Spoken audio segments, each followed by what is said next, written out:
I know. Greetings, book lovers everywhere, and welcome to E-Train Talks. This is such a special interview today, and one that I haven't really done before. So, for those of you who don't know, I try to shine a bright light on children's authors and all the amazing stories they create.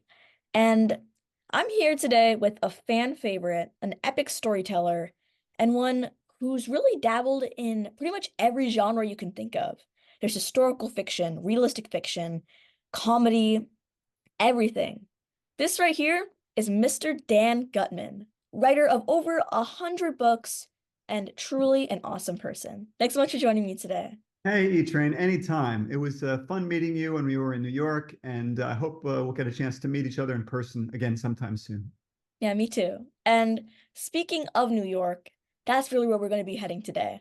Yes. So we are gonna so the book that I have right here, just out today, this is the mostly true story of Cleopatra's Needle. Dan's newest story is incredible. I told Dan this before we got started. I loved it so much. I basically read it in one sitting. The only time I couldn't was when I had to take a shower. I tried to fight with my mom saying, maybe I could bring a Ziploc bag in so the book doesn't get wet, but she didn't let me read it, unfortunately. You But know, Ethan, if you took baths, you could read it in the bathtub. That would make sense, right? it does make sense. You I'm wouldn't gonna, even need a Ziploc bag. yeah. All right. So, for those who don't know, and a lot of people actually don't, the Cleopatra's Needle is a grand and historical obelisk, and it was built in Egypt over 3,000 years ago. It now stands today behind the MoMA in New York City. That's pretty cool, right? So, another fun fact about it is that Cleopatra's Needle was actually built over 1,000 years before Cleopatra was even born. The name just stuck at some point. So you'll learn about interesting tidbits like that and a whole lot more in Dan's book. And so, of course, when we have a new story that we're talking about, we've always got to kick it off with the preview. So, Dan, can you tell us a bit about the mostly true story of Cleopatra's Needle? Sure, yeah. The thing is, I live across the street from Central Park in New York City, and I ride my bike around the 6 mile loop in the park. Hmm. And every time I ride around the park, I see this giant obelisk. And for kids who don't know what an obelisk is, it's sort of like a pyramid that is stretched out. E-Train, would you be able to show that photo of the obelisk itself? Absolutely. Let's get it Yeah. up right here. This is Well, what it looks like in Central Park. yeah. So I ride my bike around the park. I see this thing, and I've seen it for years now, and I didn't know anything about it. And one day I stopped my bike and I walked up to it, and there's a little plaque that says that the thing is 3,500 years old, originally carved in Egypt. And I thought, wow, I knew nothing about this. It's just standing there. People spend a fortune to go to the museum, to go to the Empire State Building. It's sitting there for free, and nobody, it's just ignored. And it's kind of sad and lonely. And it was in the middle of the pandemic. And I didn't have a whole lot to do. So I started obsessing on this thing and I researched it and I learned all about it. And I learned that I said, how did this thing come to America and when? It turns out that one man, okay, and E-Train, maybe you can put up that picture of the man. His name is Henry Geringe. He was a Navy guy, Mm. and he had the responsibility of taking this thing that was in Alexandria, Egypt, and lowering it to the ground. This is in 1880, okay, Mhm. putting it in a ship, and E-Train, maybe you could have that picture of the the Yep. the sticking at it. Oh yeah, first he lowered it so that it was horizontal. All right, and then there's the picture of it in the ship. Okay, There we go. yeah, he cut a hole. The thing weighs 220 tons, E-Train. Okay, and I thought, how did they get it? This is 1880. They didn't have cranes. They didn't have computers. They didn't have planes. How did they get this thing to America? This guy Henry Geringe, he bought a boat, okay, and he couldn't put it on top of the boat because that it would have been too top heavy and it would have sunk, okay, and he couldn't drag it below the boat. So what he did was he cut a hole in the boat, slid the thing inside the boat on cannonballs, okay, closed up the hole, and brought it across the Atlantic Ocean to America, where he dragged it, he and his team, of course, dragged it across the island of Manhattan to the place where it stands today outside it's actually the Metropolitan Museum of Art in New York, not MoMA. Um, and I thought, wow, what a fascinating story. And I thought, gee, I don't know if kids would care about the story at all. Nobody ever heard of Cleopatra's Needle. But I thought, hey, I'm interested. And if I'm interested, maybe other people will be interested too. So I thought, how can I tell the story in a way that would be captivating to kids? I'm not just going to tell the story of how he did this because, I don't think anybody would care. So I thought, okay, I could tell it through the eyes of some kids, specifically six different kids. One kid who was an enslaved child in ancient Egypt who participated in the carving of the obelisk. Another one who got the responsibility of actually carving the hieroglyphics into the obelisk. Another one, and this is a girl. Some of them were girls, some of them were boys. Yeah. The girl, she lives in Alexandria when the Americans come and take it away. And by the way, we didn't take it, they gave it to us. Yeah. But a lot of people in Egypt were very upset that this monument that had been in Egypt for thousands of years, suddenly the Americans show up and take it away. So she was the third one. Then I had another boy who was on the boat while it was going across the Atlantic Ocean. And then there was a girl in New York City in 1881 where when the obelisk finally comes to New York, she witnesses it being brought across the island and stood up in the middle of Central Park. And finally, the last kid is a kid in the present day who is basically dragged to the museum with his mother. And she tells him the whole story of the obelisk. And what was interesting for me was I had never written a book like this before. I had never written in diary form. All the kids speak in their own voices.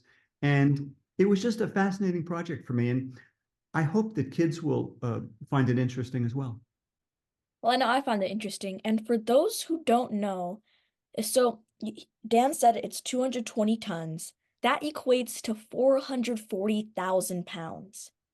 That's just insane to think about and really puts it into perspective just how tough it must have been to put the obelisk, first of all, make it ready to be put in the ship, and also just carry it across the sea in general. It could have weighed the ship down and had it sink. So, Especially with the technology they had it during the day. absolutely. It was an There was no amazing Titanic. achievement. And yet this guy, Henry Geringe, nobody ever heard of him before. He should be a national hero, it seems to me. Yeah, absolutely. Yeah. And now, another question that I have is, what do you love most about writing historical fiction? Well, thanks for asking. When I was in college, I never took a single history class. Really? And yeah, and then after I left college, I discovered that I really love history. I'm fascinated by it. And so I've written a lot of books on the subject, on various subjects. I'm fascinated by technology and the Industrial Revolution and stuff like that. And from an author's perspective, it's both easier and harder to write historical fiction because, well, I like to blend fact and fiction together in my stories. And it's easier in some ways because you don't have to invent the wheel. You don't have to start from scratch every time. You actually have some historical events that you can build upon, which makes things easier. At the same time, it can be very difficult to weave those historical events into a story that makes sense and is realistic. Mhm. So I think it's really challenging and fun. And, I teach a little history lesson to the kids who, without telling them that they're actually learning something, which is good too. Well, Don't tell kids, Adrian. yeah, I won't tell the secret that kids, you're actually learning something. It's just between you and me, Yeah, don't tell anybody. That's our little secret, everybody. right? So, that's really what I also love about your books is how they kind of teach you in a fun way. Your books are they dive into interesting topics really deeply, but they also just make, I guess, learning really fun. And another question that I have for you is, Well, so whenever I do interviews, I love to do research, sometimes about the author, but a lot of the times about the books. And I looked online and tried to find any other kids' books about Cleopatra's Needle, but I couldn't find a single one. There were barely any adult books about it either. And it's a, as Dan said, it's a huge obelisk. It's 3,500 years old, brought with an amazing mechanism to the United States, and nobody's talking about it. Nobody has talked about it. And it's just shocking to me that nobody's really talked about it. It's So, fun to take a subject that nobody ever wrote about, or I should say, yeah, very few people have written about, and bring it to the attention of the world. And I hope people will appreciate that. Um, yeah, it's like, you know, I another historical event I wrote about was the Wright brothers' first flight. I did a book called Race for the Sky, and I thought this is going to be a great book. And it came out 100 years after the first flight in 2003. But nobody paid any attention to that book because there were a million Wright brothers books that came out at the same yeah, time. This thing nobody knows about. So I guess I'm getting in on the ground floor on this one. yeah. You're the first one, and I hope that there will be a boatload, pun intended, of more books about Cleopatra's Needle. Good pun, E Train. Thank you. I'm trying to work on my puns. And trying to work some dad jokes in, you know. Good Gotta, plan. I've got to expand my humor. That's great. So you included so many interesting characters and events, and they spanned across not just hundreds, but thousands of years. Yes. I'm curious to know which protagonist of yours was the most challenging, or another question, what was who's the most fun to research and write about? Yeah, that's a good question. And they were all fun to write about, and it was interesting to speak in different not languages, but different personalities. Mhm. One person is an enslaved person, and he's in a really sad situation. This Yeah. girl in New York City, she's really enthusiastic that Cleopatra's Needle's coming to New York. I think the most interesting and challenging for me was another girl, and not just because she was a girl, but she was an angry, Mhm. defiant girl. The girl in Alexandria, who she and her and some of her friends tried to actually sabotage the taking of Cleopatra's Needle away. Because it's like if somebody came to America and said, "Oh, by the way, we're taking the Empire State Building away." Sorry, but the Americans took it away, and this girl, her name is Panya, and her friends were very upset, and they did everything they could to prevent it from happening. And so I had to write in a very angry persona, which is different from me. And it was kind of fun to put each of the characters with a different personality and write in their voice. Absolutely. And what's also really cool about Panya is that none of the other people in the it's kind of a bit of a spoiler, but she's in a group that's all determined to sabotage, like you said. And they didn't really do anything. They were all talk, but Panya was the one who stood up and said, we need to actually do something before the obelisk is taken away to America. And that just shows how strong she was. And it can also be really tough to write like that. I have to give some credit to my editor for that one, actually. Her name is Elizabeth Law, who I dedicated the book to. When I first turned in the manuscript, she felt that the characters were too passive. They Mhm. kind of watched the events unfold before them, but they did not really participate in them. And I said, you're absolutely right. And that's why Panya puts up a fight Mhm. to prevent the needle from being taken away, to make the characters more a part of the story than just witnesses. Yeah, I love that. And while Panya wasn't able to actually stop the needle from being taken away, she at least did something, and that's really important. Right. Yeah. And looking back on your writing journey, you started in the world of gaming magazines, and from there you found your way into writing the Awesome and Me series, which dives into baseball history. Historical elements have really always been there in your writing. Right. And because of that, you've introduced your readers to lots of history and facts, from Lucille Ball to Houdini to the Beatles. But if you could write a story about any historical figure or event that you haven't already, so it can maybe be, say, Paul McCartney. Oh, you already did something about the Beatles. Sorry, Beatles are on my mind. I got my mind set on the Beatles. Yeah. So Yeah, if you could write about any historical figure or event that you haven't before, which would it be and why? I'm really glad you asked that question because it allows me to talk about my next book, E Train. Yeah, yeah. Um, you recently, in one of your posts, I noticed you mentioned a book by a guy named Nicholas Day called The Mona Lisa Vanishes. Recall this? Yep. Yeah. And for years now, I have been fascinated by the story that most people don't know about, that in 1911, the Mona Lisa was stolen from the Louvre in Paris, and it was missing for 2 years. Mhm. And I thought, this is a fascinating story. I got to be able to do something with this because I'm interested in art. I'm interested in history. I'm interested in crime. It pushed all my buttons. So I thought, how can I tell this in a fictional way? Because Nicholas Day did it in a nonfiction way. Mhm. So I've had this idea knocking around in my brain for years now. And finally, I figured out how to do it. Okay. All right.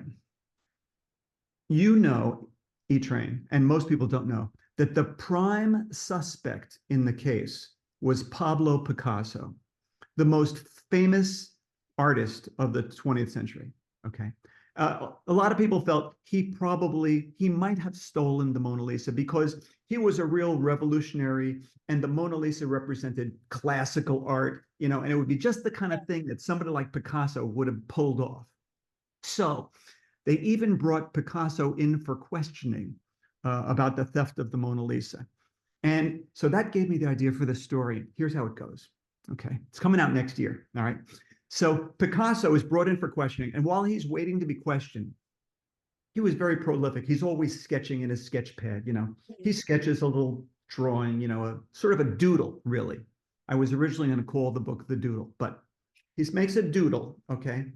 And when they bring him in for questioning and they release him, he just throws the doodle in the garbage. Okay. It's not important. He didn't want to remember this experience. So he throws the doodle in the garbage. Okay. And the janitor at the end of the day empties the garbage can and he sees this doodle and he says, this is kind of nice. Picasso wasn't that famous at the time, by the way. This is 1911. He was 25 years old. Oh. Yeah. So the janitor takes the doodle out of the garbage can and puts it up on the wall in his little shabby Paris apartment. The rest of the story is the journey that doodle took from Paris to 100 years later. It shows up at a flea market in Illinois where some kid buys a poster, a Kobe Bryant poster at a flea market for like $10. Okay. And when he removes it from the frame, he sees this doodle and he doesn't know what it is, but he gradually learns that it's an original Picasso. And this kid, who was a poor kid, suddenly has the opportunity to become hugely wealthy. And the rest of the story basically is all the positive and negative things that could happen when someone suddenly has an event like this happen to them. So the book is going to be called The Picasso Curse because, E-Train, just about everybody in Picasso's life, other than Picasso, died tragically. Okay. All his wives and girlfriends had nervous breakdowns or they committed suicide or whatever. So it's the Picasso curse and it's got a killer surprise ending. I can't wait for you to read it, but it's going to be about a year before you have a chance to read it. And so in answer to your question, I've always wanted to write about Picasso and the Mona Lisa. And this idea kind of finally formulated it in my head and gives me the opportunity to write about that period of history. That sounds awesome. I hope you like it. Yeah, I think I'm gonna like it, and I think everybody's gonna like it because who would have thought that Picasso and the Mona Lisa are connected? I mean, I 100 did. years apart? I knew nothing about it. Most people don't even know the Mona Lisa was stolen. Yeah. So Right. there you have it, everybody. We have a extra sneak peek into the writing of Dan Gutman. And so I also wanted to bring up a little bit. So you mentioned that you can find it on the the Cleopatra's Needle on the 6 Mile circle. But if you weren't going to find it that way, what are some other ways in Central Park that you can find Cleopatra's Needle? Oh, well, it's around 81st Street. If you go up to Fifth Avenue, it's funny you should say that because my editor, Elizabeth, when I pitched this book to her, I didn't tell her what it was about. And I didn't do it in writing. I just said, Elizabeth, you got an hour? Meet me at Fifth Avenue and 81st Street. Okay. And I want to show you something. Give me an hour of your time. And she was intrigued. So we met there. I walked her behind the museum. I said, what do you know about this? And she's looking at the obelisk, the Cleopatra's Needle, and she's been living in New York, I think, for 40 plus years, and Wow. she knew nothing about it really. And I told her the whole story. I showed her all the pictures, and she said, "That's a great idea. Let's do it." So that's how I sold the idea to Holiday House. That's an awesome story. And yeah, I mean, it's short, but it's sweet. And now, because of Elizabeth Law and one giant obelisk, and of course, your writing skills, we have a story for the ages. And hopefully, 3,500 years from now, it'll also be on display somewhere. I think it will be. I think it'll still be right there. Yeah. Even with our technology today, I can't see them moving it now. Yeah. I mean, it's already right there. What are you gonna do now? Like, And it's free. It's free and open to the public, and just it just sits there. And people jog by. They're riding their bikes. They're rollerblading. Nobody pays any attention at all. so the final thing that I wanted to bring up in this talk is the fact that all of your kids, like you mentioned earlier in the interview, they all carve change. They're not just bystanders, they're not witnesses. They actually do something. Your Right. character in 1881, who's in New York City, she created one of the mechanisms that actually wouldn't so the Cleopatra's Needle wouldn't have been able to even make it to Central Park without her help. So many kids in history, both in real stories and historical fiction, they all have a really big impact. And is that the message that you wanted to share? That kids can really do anything? You know, E-Train, that is a great message. It wasn't on my brain. It was in yours. But yes, each of those kids plays a part in bringing the needle to where it is today. And it's like a subliminal message that kids can do anything. You know, there are amazing children, and that would actually make a great book. Maybe I'll do that someday. Mm, Kids in history who changed the world in some way. That would be a yeah, really interesting story if it hasn't already been written. you're welcome. Thank you. You gotta I think that's a call for, like, put me in the acknowledgments, you know? Oh, absolutely. You're there. And yeah, that is an amazing story idea, and a lot of people might think, "Oh, that's not gonna be a long book." I mean, if you were really to talk about every single kid who's made an impact in history, it would take you a year to read that, maybe even longer. There'd be a So lot of different chapters. I'm trying to think in my head right now of some. I'd have to give it some thought, but there's great stories about kids who have invented things or mhm, changed the world or whatever. Um, and these are yeah, stories that need to be told, and it also should give the readers out there the idea that they could have an impact on the world in a positive way, hopefully. exactly. And everybody, let's give a round of applause for Dan Gutman. I do not know how to put, like, the sound effect up, so just do it in your own homes. You'll hear it. Thank you so much for taking time out of your day to talk. It's a Sunday, so I mean, there's not football on or really in spring training as well, but you still took time out of your Sunday, and I really appreciate it. Thanks, E-Train. And if you're ever in New York again, hit me up. I know where to find you. We'll hang out. Yeah. And I certainly hope to be back in New York because it probably one of the best experiences that I've had in my life. New York is just well, everybody's so welcoming. I mean, besides like, "Hey, I'm walking here." But besides that, New York is such a cool city, and there's so much I haven't explored yet. And everybody, maybe if you go to New York City, you might find Dan Gutman somewhere. Hmm. He does make his rounds to Barnes and Nobles throughout the city. I do. So, everybody, keep on reading. And of course, what I mean by that is read the mostly true story of Cleopatra's Needle. It is going to be a legendary book.